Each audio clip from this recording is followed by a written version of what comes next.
उर्दू पढ़ना सीखें। यहाँ देखिए ते है, ते के ऊपर 2 नुक्ता है, ते के ऊपर क्या है ज़बर है और ये बड़ी रे है, बड़ी रे के ऊपर क्या है ज़बर है और यहाँ पर पे है, पे के नीचे 3 नुक्ता, ते ज़बर त, रे पे ज़बर रब, तड़प।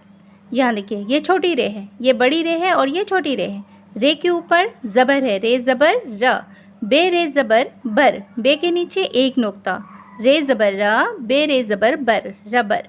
अब यहाँ पे क्या है बे है, दाल है, लाम है, बे के ऊपर ज़बर है, बे का नुक्ता नीचे, यहाँ दाल है, दाल के ऊपर ज़बर है। हम कैसे पढ़ेंगे, बे ज़बर ब, दाल लाम ज़बर दल, बदल, बे ज़बर ब, दाल नू ज़बर दन। यहाँ लाम है तो हमने पढ़ा है बदल और यहाँ पे नू है तो हम क्या पढ़ेंगे बदन। अब यहाँ पे देखिए नू है, नू के नीचे क्या है ज़ेर है और ये डाल है, ये दाल है और ये डाल है, डाल के ऊपर छोटा सा तो है तो हम क्या पढ़ेंगे नू ज़ेर नी, डाल रे ज़बर डर, निडर।